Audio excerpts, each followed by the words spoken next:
¿Quiénes fueron las primeras civilizaciones que pisaron nuestro planeta? Nuestra historia ha sido escrita por los vencedores, aquellos con poder e influencia que moldearon el relato a lo largo de los siglos. Pero hubo un momento, un tiempo perdido, cuando simples cazadores primitivos se transformaron en civilizaciones inteligentes que levantaron monumentos, crearon calendarios y dejaron escritos antiguos. Todo eso evolucionó hasta llegar a nosotros, descendientes de seres relativamente inteligentes, ¿o será que la verdad es mucho más compleja? ¿Qué pasaría si las historias antiguas, las leyendas de dioses, ángeles, gigantes y catástrofes no fueran solo metáforas? ¿Y si realmente recibimos conocimientos ancestrales más allá de nuestra comprensión humana? Al mirar con atención, emerge una historia alternativa de la raza humana que trastoca todo lo que creíamos saber, una historia que ha sido censurada, olvidada, o peor aún, ignorada. En 1946, en lo que hoy conocemos como Cisjordania, un grupo de adolescentes pastoreaba ovejas y cabras cerca del antiguo asentamiento de Qumrán. Para pasar el tiempo, se lanzaban piedras sobre el terreno desértico cuando, de repente, una piedra cayó en una cueva oscura y se escuchó un estruendo que los dejó atónitos. La curiosidad pudo más que el miedo y decidieron investigar. Lo que encontraron cambiaría la historia para siempre. Enormes vasijas de barro ocultaban rollos antiguos, manuscritos olvidados que más tarde serían conocidos como los rollos del Mar Muerto. Entre esos textos, había fragmentos de un libro misterioso, no canónico, llamado el Libro de Enoc. Este libro, compuesto por 5 partes, cuenta la historia del séptimo patriarca de la Biblia, Enoc, abuelo de Noé, pero la historia es muy diferente a la del arca que todos conocemos. El libro de Enoc relata la llegada de los vigilantes, ángeles caídos que bajaron a la tierra para observar a los humanos, pero que con el tiempo abandonaron su papel y se mezclaron con las mujeres mortales, dando origen a los Nepilim, gigantes salvajes que aterrorizaron a la humanidad. Estos gigantes, descritos como devoradores de hombres, provocaron la ira de los dioses y fueron encarcelados en las profundidades de la tierra. Enoc, actuando como mediador entre los dioses y los vigilantes, viajó entre el cielo y la tierra en un carro de fuego, pero el castigo fue inevitable, un gran diluvio que acabó con los Nepilim y limpió el mundo. ¿Será acaso una metáfora o el eco de un pasado real? Existen relatos de gigantes en todas las culturas. Marco Polo habló de gigantes en Zanzíbar, en Marruecos se dice que la ciudad fue fundada por un gigante llamado Antias, y en Irlanda, la calzada del gigante fue construida según la leyenda por un colosal guerrero. ¿Y si estas leyendas son vestigios de una verdad oculta? Si el libro de Enoc no es solo mito, sino una crónica antigua que fue borrada de la historia oficial? Para comprender por qué este libro fue excluido de la Biblia, debemos viajar a los primeros siglos después de la muerte de Cristo, cuando la Iglesia comenzaba a definir qué textos serían considerados sagrados y cuáles, olvidados para siempre. Así que, ¿qué ha pasado con estas historias? ¿Por qué las olvidamos? La respuesta podría estar en las sombras del poder y la censura. Mantente atento, porque la verdad sobre nuestro pasado podría estar mucho más cerca de lo que imaginas.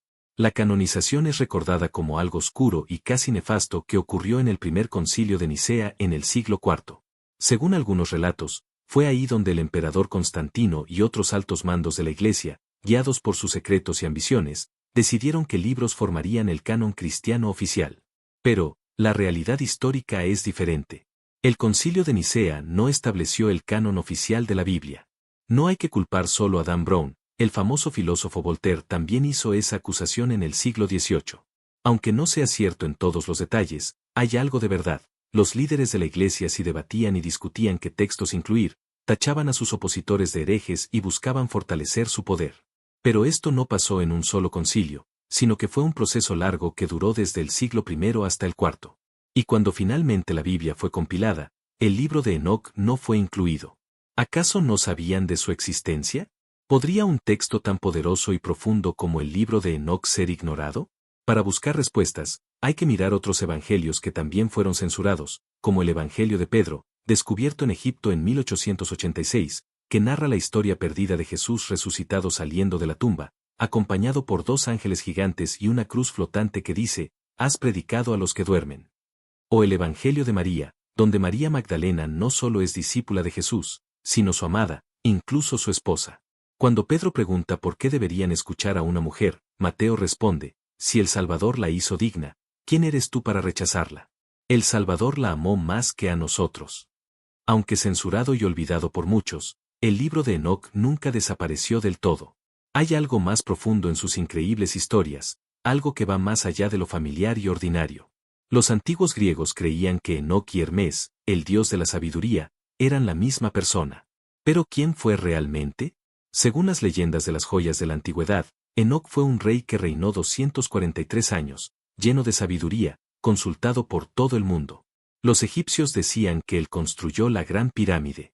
El geógrafo y historiador Taji ad-Din Ahmad, en su obra Itat, menciona que Enoc era conocido por 4 nombres diferentes: Saurit, Hermes, Idris y Enoc. Para los árabes, Idris significa sabio o antepasado, y para las teologías judía y cristiana, Enoc es el 7º patriarca antes del diluvio. En la Biblia, en el libro del Génesis, Enoc es mencionado solo unas pocas veces, y se dice que Enoc caminó con Dios y desapareció, porque Dios se lo llevó. En hebreo, Enoc significa iniciado, el iluminado, y este iniciado se encargó de que su conocimiento no se perdiera. Pero, ¿por qué Enoc sigue apareciendo en las tradiciones de casi todas las civilizaciones antiguas? La respuesta podría estar mucho más atrás que los griegos, egipcios o babilonios, incluso antes de Sumeria. Los textos sumerios hablan de un grupo de seres sobrenaturales que visitaron la Tierra hace miles de años. Estos visitantes son muy parecidos a los vigilantes del libro de Enoc, pero los sumerios los llamaban Anunnaki, que significa los que vinieron del cielo. Los Anunnaki eran considerados dioses, y según pensadores modernos como Zecharia Sitchin y Erich von Daniken, eran una raza extraterrestre que llegó a nuestro planeta. Los textos sumerios cuentan que, al igual que los vigilantes, los Anunnaki comenzaron a mezclarse con los humanos, creando una raza híbrida conocida como Nepilim. Al igual que en el libro de Enoc, los Anunnaki se enfurecieron por el estado del mundo y provocaron un gran diluvio para limpiar la tierra. ¿Será que estas historias son versiones distintas de una misma verdad antigua? Quizá el libro de Enoc y otras tradiciones relacionadas no son más que la reinterpretación de la historia sumeria de los Anunnaki, o tal vez, con el tiempo, la misma historia se fue moldeando hasta llegar a nuestros días. Además, el libro de Enoc está escrito en primera persona, y el propio autor insiste en su autoría, como temiendo que futuros lectores malinterpreten sus palabras. En el primer mes, el día primero, estaba solo en mi casa cuando 2 gigantes aparecieron ante mí, como nunca antes había visto en la tierra. Vamos a hablar de la revolución agrícola, ese cambio radical que comenzó alrededor del año 10.000 a.C. Fue el momento en que la humanidad dejó atrás la vida de caza y supervivencia para empezar a cultivar la tierra y asentarse. Según los datos históricos, ya en el 9500 a.C., en las tierras que hoy conocemos como Kurdistán, se cultivaban avena, guisantes y lentejas, y se domesticaban cabras y ovejas. Curiosamente, el pueblo kurdo afirma ser descendiente de los hijos de los jinn, o los hijos de los espíritus. ¿Será esta una referencia ancestral al cruce entre los Anunnaki y las mujeres humanas? El cercano Oriente Antiguo es conocido como la cuna de la civilización, y las primeras ciudades-estado aparecieron en Mesopotamia. Los habitantes originales, los sumerios y acadios, desarrollaron el primer lenguaje escrito, estudiaron astronomía y crearon bibliotecas. Después llegaron los babilonios y asirios, y en las mitologías de estas culturas hay relatos similares, dioses que bajaron a la tierra para enseñar artes y conocimientos a la humanidad. En otro pasaje del libro de Enoc, se habla de los misterios del relámpago y el trueno, y algunos sugieren que esos versos hablan de la energía y la electricidad. Y cuando mencionamos energía y electricidad, no podemos dejar de pensar en Nikola Tesla, quien dijo una vez: si quieres encontrar los secretos del universo, piensa en términos de energía, frecuencia y vibración. Puede sonar increíble o difícil de creer, pero historias tan impactantes como las de los vigilantes, los Anunnaki y los Nepilim han sido olvidadas o incluso eliminadas de las civilizaciones antiguas. El libro de Enoc, junto con el Evangelio de María y el de Tomás, fueron censurados y excluidos del canon bíblico.